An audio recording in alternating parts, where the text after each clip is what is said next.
Di dalam semester genap, kita akan mempelajari 3 bab. Yang pertama adalah Semangat Kebangkitan Nasional tahun 1908. Yang kedua adalah Sumpah Pemuda dalam Bingkai Bhinneka Tunggal Ika. Yang ketiga adalah memperkuat komitmen kebangsaan. Materi yang pertama, kita akan membahas mengenai Semangat Kebangkitan Nasional 1908.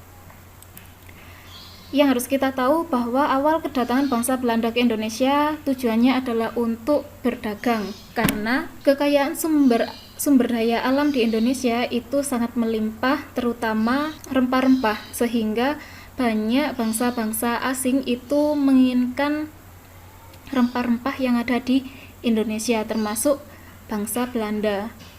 Pada tanggal 20 Maret 1602, Belanda mendirikan sebuah badan yang bernama VOC. Tujuan awal bangsa Belanda datang ke Indonesia untuk berdagang ini berubah menjadi strategi bangsa Belanda untuk menjajah Indonesia. Bangsa Belanda mulai menginginkan kekayaan alam yang ada di Indonesia. Lalu kebijakan-kebijakan yang diterapkan oleh Belanda saat menjajah Indonesia, yang pertama adalah Devis et Impera, yaitu politik adu domba. Politik adu domba ini tujuannya adalah untuk mengadu domba antar kerajaan yang satu dengan kerajaan yang lain di Indonesia, sehingga tidak terjadinya persatuan oleh kerajaan-kerajaan di dalam bangsa Indonesia. Lalu yang kedua, ketika Daendels memimpin bangsa Belanda yang ada di Indonesia pada tahun 1808 sampai 1811, Daendels mulai menerapkan kebijakan yang namanya kerja paksa atau rodi. Di sini tujuannya adalah untuk membangun jalan sepanjang Pulau Jawa atau di daerah Anyer sampai Penarukan. Kebijakan yang ketiga, saat Van den Bosch pada tahun 1828, yang semula kebijakan kerja paksa atau kerja rodi ini beralih menjadi sistem tanam paksa, yang mana sistem tanam paksa ini rakyat Indonesia ini wajib menanami sebagian dari sawah atau ladangnya dengan tanaman yang ditentukan oleh Belanda dan hasilnya diserahkan oleh Belanda. Dari kebijakan-kebijakan yang diterapkan oleh Belanda ini, kita bisa menyimpulkan bahwa keadaan masyarakat Indonesia pada saat itu sangat menyedihkan karena tenaga rakyat Indonesia diperas oleh bangsa Belanda dan dimanfaatkan oleh bangsa Belanda untuk kepentingan bangsa Belanda. Mengingat keadaan rakyat Indonesia pada masa penjajahan Belanda pada saat itu, timbullah keinginan-keinginan yang sangat kuat oleh rakyat Indonesia untuk memperjuangkan kemerdekaan Indonesia, sehingga di beberapa daerah terjadi perlawanan-perlawanan terhadap bangsa Belanda. Penderitaan yang dialami bangsa Indonesia saat itu menyadarkan beberapa orang Belanda yang tinggal atau pernah tinggal di Indonesia. Di antaranya adalah Baron van Hove, Edward Douwes-Dekker, dan Mr. van Deventer. Karena penderitaan yang dialami oleh bangsa Indonesia tersebut, beberapa orang ini menyarankan ke pemerintah Belanda agar pemerintah Belanda menerapkan sebuah kebijakan yang bernama politik etis atau politik balas budi. Politik balas budi ini diusulkan oleh Mr. van Deventer. Yang pertama adalah edukasi. Edukasi ini bertujuan untuk menyediakan tenaga terampil dan murah. Yang kedua adalah transmigrasi. Transmigrasi yaitu perpindahan ke daerah luar Jawa hanya ditujukan ke daerah yang dikembangkan perkebunan milik Belanda. Karena di perkebunan itu atau di daerah itu permintaan yang besar terhadap tenaga kerja di daerah perkebunan.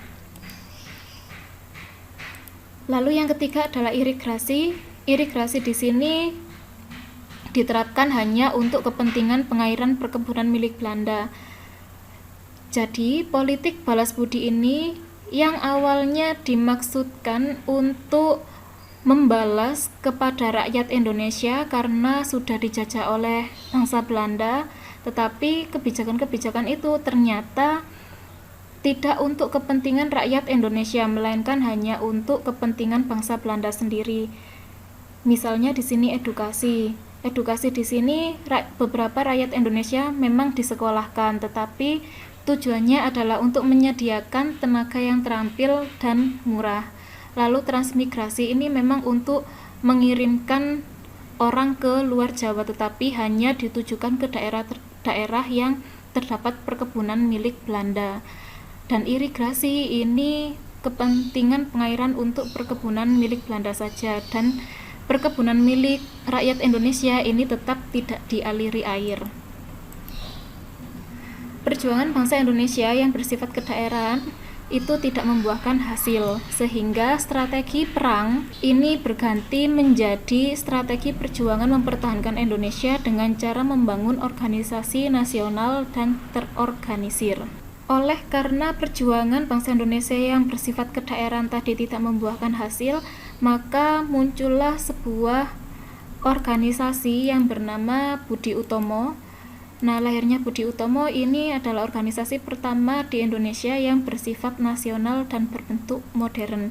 Tokoh yang menjadi pendorong lahirnya Budi Utomo adalah Dr. Wahidin Sudirohusodo. Dr. Wahidin Sudirohusodo ini adalah dokter lulusan dari Stovia. Dan ketua dari organisasi Budi Utomo adalah Dr. Sutomo, yang menjadi ketua organisasi pada tanggal 20 Mei 1908. Organisasi Budi Utomo ini mempunyai tujuan untuk melakukan perbaikan pendidikan dan pengajaran, tetapi pergerakannya hanya terbatas di daerah Jawa dan Madura saja, karena pelajar-pelajar yang menjadi anggota dari Budi Utomo ini mayoritas dari daerah Jawa, sehingga pergerakannya terbatas hanya di daerah Jawa dan Madura. Kemudian lahirnya Budi Utomo ini menjadi pendorong lahirnya organisasi-organisasi kepemudaan lainnya, sehingga lahirnya Budi Utomo dianggap sebagai Hari Kebangkitan Nasional. Alasan-alasan lahirnya Budi Utomo ini menjadi Hari Kebangkitan Nasional yang pertama adalah organisasi Budi Utomo menjadi organisasi pertama di Indonesia sebagai organisasi yang modern. Yang kedua adalah organisasi Budi Utomo menjadi pendorong lahirnya organisasi kepemudaan lainnya. Pada tanggal 5 Oktober 1908 terjadi peristiwa kongres pertama di Yogyakarta oleh organisasi Budi Utomo, yang tujuannya adalah menetapkan tujuan organisasi. Yang pertama, kemajuan yang harmonis antara bangsa dan negara, terutama dalam memajukan pengajaran, pertanian, peternakan, dagang, teknik, industri, dan kebudayaan. Jadi, tujuan Budi Utomo ini difokuskan kepada bidang pengajaran, pertanian, peternakan, dagang, teknik, industri, dan kebudayaan. Pada saat kongres pertama di Yogyakarta, golongan muda ini memberikan kesempatan kepada golongan tua untuk memegang peranan yang besar dengan dipilihnya Ketua RT Tirto Kusumo. Dari sini kita dapat menyimpulkan bahwa pemuda-pemuda di Indonesia ingin mempersatukan diri bersama golongan tua untuk memperjuangkan kemerdekaan Indonesia. Pada saat dipilihnya Ketua RT Tirto Kusumo pada Kongres Pemuda I, tujuan organisasi yang semula hanya terbatas di daerah Jawa dan Madura saja, kemudian meluas menjadi tujuan organisasinya menyadarkan kedudukan masyarakat Jawa, Sunda, Madura, dan penduduk Hindia seluruhnya tanpa melihat keturunan baik dari agama, ras, budaya maupun antar golongan. Kita memasuki pembahasan soal pertama mengenai Kebangkitan Nasional 1908. Soal yang pertama, di bawah ini yang mencerminkan semangat Kebangkitan Nasional 1908 adalah A. Aryo, Valen, Ciko, dan Mirza mengikuti latihan rutin dengan tim futsalnya agar dapat bermain dengan maksimal di kejuaraan Brasco Futsal Cup 3. Sheila, Tantia, Yoga, dan Sinta tidak hadir saat kerja kelompok karena rumahnya jauh dan meminta anak lainnya untuk menyelesaikannya. Yang C, siswa kelas 8F selalu ramai saat mengikuti pembelajaran tata boga dan tidak pernah mengumpulkan tugas tepat waktu. Yang D, Yanti adalah anak yang pandai matematika sehingga saat pelajaran lainnya Yanti sering izin meninggalkan kelas untuk berlatih matematika meskipun tidak ada jadwal latihan matematika. Dari pilihan jawaban A sampai D dapat kita ketahui bahwa yang mencerminkan semangat kebangkitan nasional adalah opsi jawaban A, karena Aryo Valeng Ciko Mirza mengikuti latihan rutin dengan tim futsalnya agar dapat bermain dengan maksimal di kejuaraan Brasco Futsal Cup 3. Dari opsi A ini kita dapat melihat nilai-nilai yang diterapkan oleh mereka, yaitu yang pertama adalah persatuan, yang mana mereka dengan latihan rutin mereka dapat memunculkan semangat untuk kerjasama dan kekompakan mereka. Untuk poin B, Sheila, Tantia, Yoga, dan Sinta tidak hadir saat kerja kelompok karena rumahnya jauh dan meminta anak lainnya untuk menyelesaikannya. Dari pilihan jawaban B, kita dapat ketahui bahwa mereka, Sheila, Tantia, Yoga, dan Sinta, tidak mengutamakan nilai persatuan dan kerjasama mereka. Mereka memiliki sifat egois atau mementingkan diri sendiri. Pilihan jawaban C, siswa kelas 8F selalu ramai saat mengikuti pembelajaran tata boga dan tidak pernah mengumpulkan tugas tepat waktu. Dari poin C ini mereka tidak menerapkan sikap disiplin sehingga tidak mencerminkan semangat kebangkitan nasional. Yanti adalah anak yang pandai matematika sehingga saat pelajaran lainnya Yanti sering izin meninggalkan kelas untuk berlatih matematika meskipun tidak ada jadwal latihan matematika. Dari opsional D, kita bisa mengetahui bahwa Yanti adalah anak yang memiliki sifat egois atau mementingkan dirinya sendiri serta tidak menghargai orang lain karena di sini meninggalkan kelas untuk berlatih matematika. Kita memasuki materi kedua, yakni Sumpah Pemuda dalam Bingkai Bhinneka Tunggal Ika. Dari bab 1 kita bisa mengetahui bahwa organisasi-organisasi kebangsaan yang lahir setelah Budi Utomo itu, dari bab 1 kita bisa mengetahui bahwa Budi Utomo adalah organisasi pertama yang lahir di Indonesia yang terorganisir dan modern.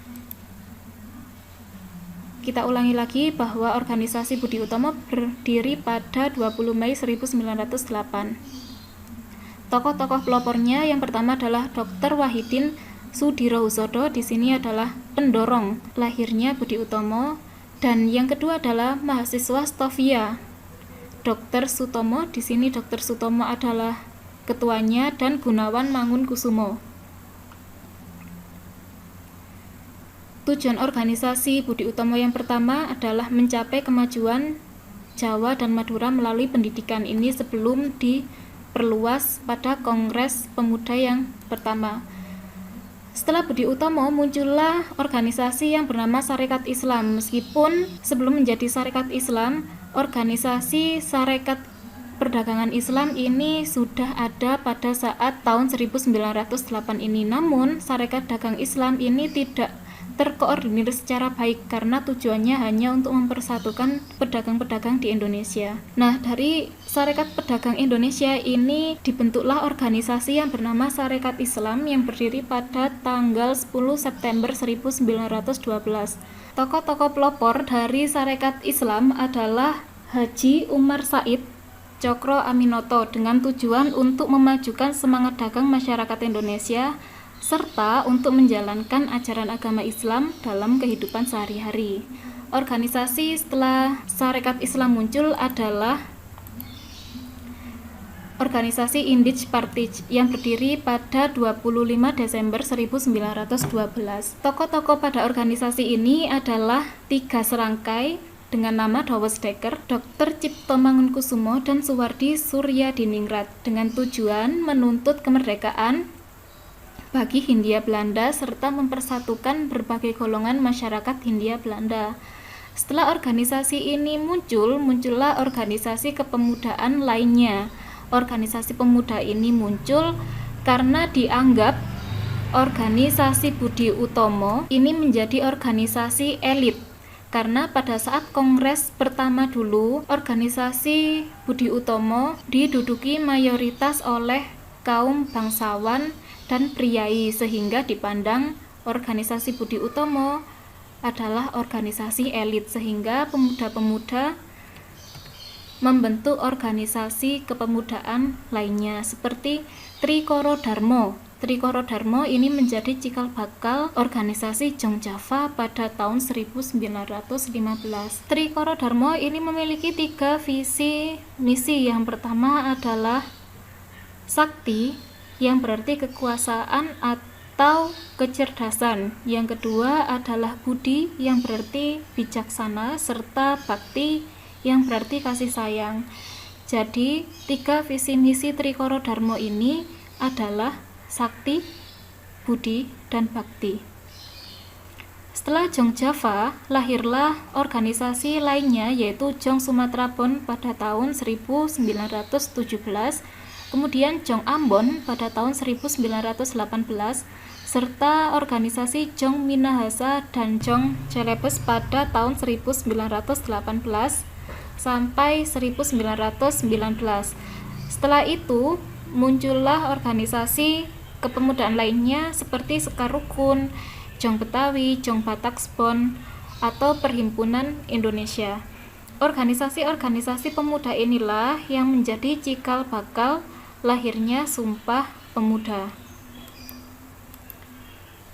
Pada tahun 1926, berbagai organisasi kepemudaan tadi menyelenggarakan Kongres Pemuda I di Yogyakarta dan berhasil merumuskan dasar-dasar pemikiran bersama. Dasar pemikiran yang pertama adalah cita-cita Indonesia merdeka menjadi cita-cita semua pemuda Indonesia. Yang kedua, semua perkumpulan pemuda berdaya upaya untuk menggalang persatuan organisasi pemuda dalam satu wilayah. Dari Kongres Pemuda I ini kita bisa menyimpulkan bahwa organisasi kepemudaan di daerah ini menjadi organisasi kepemudaan secara nasional dan tujuannya ini sama. Di peristiwa Kongres Pemuda II atau yang biasa kita kenal sebagai peristiwa Sumpah Pemuda. Pada saat Kongres Pemuda II ini dilaksanakan 3 sesi dan 3 tempat yang berbeda. Pada saat rapat pertama, Sabtu 27 Oktober 1928, yaitu 1 hari sebelum peristiwa Sumpah Pemuda, ini dilaksanakan di Gedung Katolik Jongenlingen, Bonn, atau KJB, membahas tentang arti dan hubungan persatuan pemuda oleh Muhammad Yamin. Rapat kedua pada tanggal 20 Oktober 1928 pada hari Minggu di Gedung OS Java Bioskop membahas masalah pendidikan. Setelah rapat kedua ini adalah rapat penutup, yakni diucapkannya Sumpah Pemuda oleh pemuda-pemuda Indonesia. Penulisan rumusan Sumpah Pemuda ini ditulis oleh Muhammad Yamin. Sumpah Pemuda dibacakan oleh Sugondo dan kemudian dijelaskan secara panjang lebar oleh Muhammad Yamin. Isi dari Sumpah Pemuda yang pertama adalah kami putra-putri Indonesia mengaku bertumpah darah yang satu, tanah Indonesia. Kami putra dan putri Indonesia mengaku berbangsa yang satu, bangsa Indonesia.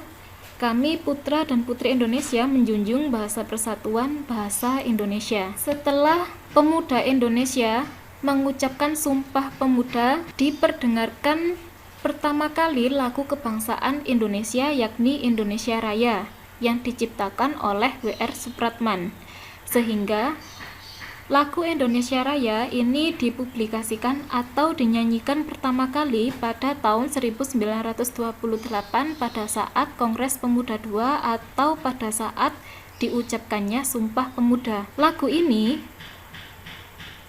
dipublikasikan melalui media cetak surat kabar Sinpo dengan mencantumkan teks yang menegaskan bahwa lagu itu adalah lagu kebangsaan. Materi yang ketiga adalah memperkuat komitmen kebangsaan. Para pendiri negara merupakan contoh yang baik dari orang-orang yang memiliki semangat yang kuat dalam membuat perubahan, yaitu perubahan dari negara terjajah menjadi negara yang merdeka dan sejajar dengan negara-negara lain di dunia. Nah, para pendiri negara yang dapat kita contoh ada dua, yakni Insinyur Soekarno dan Muhammad Hatta. Perjalanan Insinyur Soekarno dalam memperjuangkan kemerdekaan Indonesia yang pertama, pada tanggal 4 Juli 1927, Insinyur Soekarno mendirikan Partai Nasionalis Indonesia atau disebut dengan PNI. Karena Insinyur Soekarno mendirikan sebuah partai ini dianggap sebagai pemberontakan oleh bangsa Belanda. Sehingga pada tanggal 30 Desember 1929, Soekarno dijebloskan ke penjara Bensui, Bandung atas tuduhan pemberontakan. Di dalam penjara Bensui ini ukuran penjara itu sangat sempit, yakni 1,5 meter kali 2,5 meter, dan di dalam penjara tersebut terdapat kasur lipat dan toilet portable. Lalu pada tahun 1930, Insinyur Soekarno dipindahkan ke penjara Sukamiskin Bandung dengan kondisi yang sama, gelap dan lembab. Lalu setelah keluar dari penjara, Insinyur Soekarno kembali ke Partai Pertindo. Karena kembalinya Insinyur Soekarno ke partai ini dianggap pula sebagai pemberontakan oleh bangsa Belanda, sehingga Insinyur Soekarno ditangkap kembali oleh bangsa Belanda dan kemudian diasingkan ke Flores, dan 4 tahun kemudian ia dibuang ke Bengkulu. Setelah kemerdekaan Indonesia, perjuangan Insinyur Soekarno tidak berhenti. Pada tahun 1948, Soekarno, setelah agresi militer Belanda kedua, Soekarno kembali diasingkan ke Parapat, Sumatera Utara. Ini adalah peristiwa singkat mengenai Insinyur Soekarno. Kemudian Muhammad Hatta. Pada tahun 1916, Muhammad Hatta terpilih menjadi Bendahara Jong Sumatera Bon di wilayah Padang. Pada tahun 1921, Muhammad Hatta menetap di Rotterdam, Belanda, dan kemudian bergabung dengan sebuah perkumpulan pelajar tanah air yang ada di Belanda yang bernama Indische Vereniging, yang kemudian menjadi Perhimpunan Indonesia. Di Perhimpunan Indonesia itu, Muhammad Hatta kemudian mulai meniti karir di jenjang politiknya pada tahun 1922 dan menjadi ketua Perhimpunan Indonesia pada tahun 1925. Pada tahun 1927, Muhammad Hatta bergabung dengan Liga menentang imperialisme dan kolonialisme di Belanda. Pada tahun 1927, Hatta bergabung dengan Liga menentang imperialisme dan kolonialisme di Belanda. Pada tahun 1933, ini Insinyur Soekarno diasingkan kembali oleh bangsa Belanda. Kemudian, karena pengasingan Insinyur Soekarno tersebut, Muhammad Hatta menulis pengasingan Insinyur Soekarno dan dimuat di beberapa media, sehingga pemerintah kolonial Belanda mulai memusatkan perhatian pada Partai Pendidikan Nasional Indonesia. Pada tahun 1935, di penjara, Hatta dan Muhammad Syahrir mulai memberi pelajaran kepada anak-anak setempat dalam bidang sejarah politik dan lainnya. Ini adalah perjalanan singkat Muhammad Hatta dalam memperjuangkan kemerdekaan